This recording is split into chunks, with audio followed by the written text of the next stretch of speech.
Alors voilà, les travaux de Saint-Marcel, il fallait rénover une fois cette église qui pose des problèmes au niveau, surtout qu'elle noircit. Hein. Et pour ça, il y a deux gros morceaux, c'est le chauffage et les peintures. Donc du moment qu'on doit s'attaquer à des morceaux comme ça, évidemment, plutôt que de saucissonner les travaux puis de se dire on reporte toujours, il vaut mieux se dire on fait tout en une fois.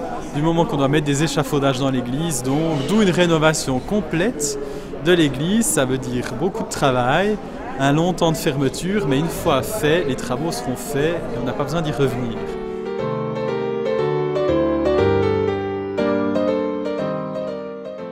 On voit aussi ici maintenant le travail qui a été fait, c'est-à-dire qu'on a tout enlevé, les anciens colmatages des fissures. Et puis on se retrouve avec ces fissures qu'il faudra recolmater, donc ouvrir encore plus, mettre du plâtre, mettre des filets et puis plâtrer.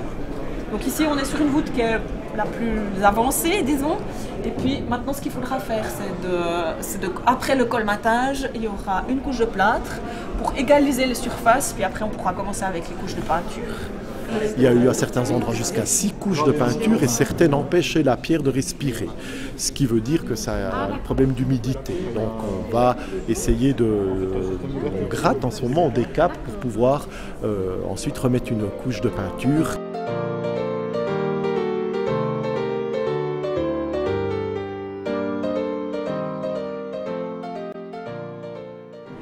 Donc tout ce qui est l'intérieur aussi de tout ce qui est décor, les corniches aussi, tout ça, ça vient juste nettoyer et repeint. Ah ouais, c'était le moment qu'il fasse quelque chose, notamment pour le chauffage et surtout pour les sièges. Moi je dis que comme je viens régulièrement à l'église, j'aurais plaisir à être dans un bel endroit. L'espace aussi, la nef, puisque le chœur est agrandi, on va enlever quelques bancs devant, ce qui nous laissera un bel espace aussi, ne serait-ce que pour les funérailles, et également pour les messes avec des familles, où on pourra rassembler les enfants pour qu'ils puissent participer davantage à la liturgie. Alors voici la présentation du nouveau mobilier liturgique de l'église Saint-Marcel de Delémont. L'élément principal qui est ici devant en fait, représente l'aspect final au niveau des dimensions de ce nouvel autel. Pour un petit peu vous expliquer la démarche de la construction de cet autel, en fait il est composé à la base d'un socle en marbre blanc sur lequel est estampée la croix de Jérusalem.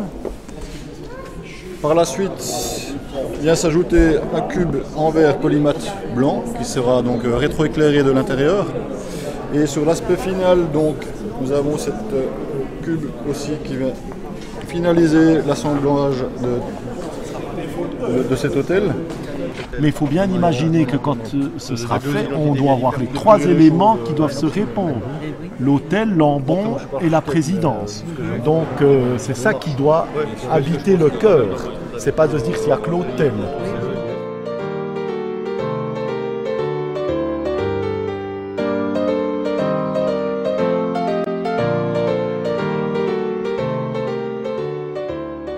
Je découvre le tout, je suis très impressionné du volume, ça m'impressionne beaucoup. Et puis je m'attends à voir les étapes l'une après les autres. Mais bien, bien. Parce que y a des morceaux de peinture qui de temps en temps se décollent et puis tombent pendant les Eucharisties.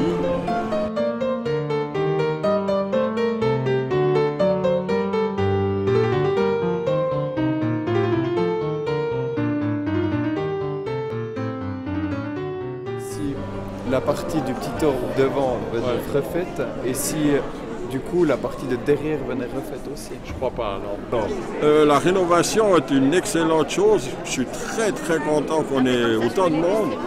Et ça me réjouit de voir qu'il y a autant d'intérêt de nos paroissiens. Je trouve que c'est fantastique et ça me donne une motivation supplémentaire dans mon travail.